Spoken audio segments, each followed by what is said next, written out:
Hello students, आज मैं आपको इंट्रोगेटिव सेंटेंस बनाना सिखाऊंगी कि उनका ट्रांसलेशन कैसे होता है। देखो, इनकी पहचान ये दो प्रकार की होती हैं। इंट्रोगेटिव जो सेंटेंसेस होते हैं ये 2 टाइप के होते हैं।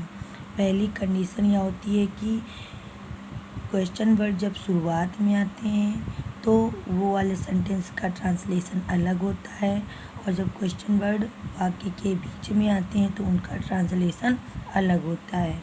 तो पहले तो हम समझेंगे कि क्वेश्चन वर्ड जब वाक्य के बीच में है तो उनका ट्रांसलेशन हम कैसे करेंगे। जैसे हमको पता है यहाँ क्या लिखा है, वह कहाँ है।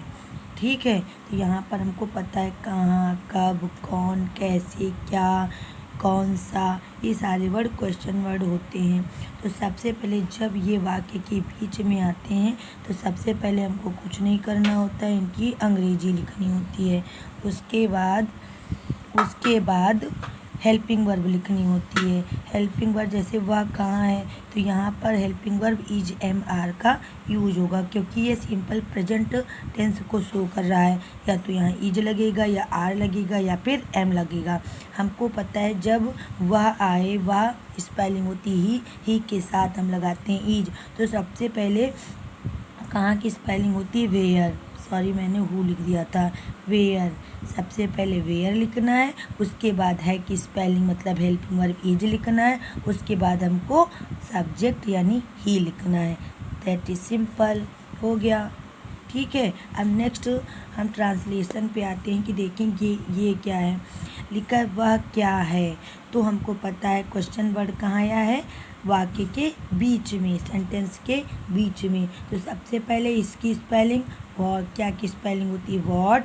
उसके बाद देखेंगे हमारा सब्जेक्ट क्या है, सब्जेक्ट है ही के साथ लगाते इज। तो सबसे पहले वॉट, तब इज, उसके बाद ही। वॉट इज ही या वॉट इज दैट, दोनों कर सकते हैं।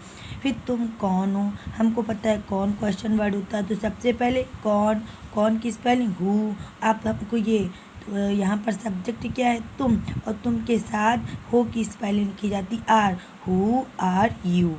तुम्हारे पिताजी कैसे हैं, अब सबसे पहले हम क्या लिखेंगे, हाउ। उसके बाद तुम्हारे पिताजी, हमको पता है तुम्हारे पिताजी ये सिंगुलर होता है। तुम्हारे के हिसाब से यू मत कर देना कि यू है तो आर होना चाहिए, नहीं। ये हाउ आर योर फादर, नहीं। तुम्हारे पिताजी, फादर तो सबके एक ही होते हैं, इसीलिए तुम्हारे पिताजी ये सिंगुलर वर्ड है, इसीलिए यहाँ पर हाउ इज योर फादर।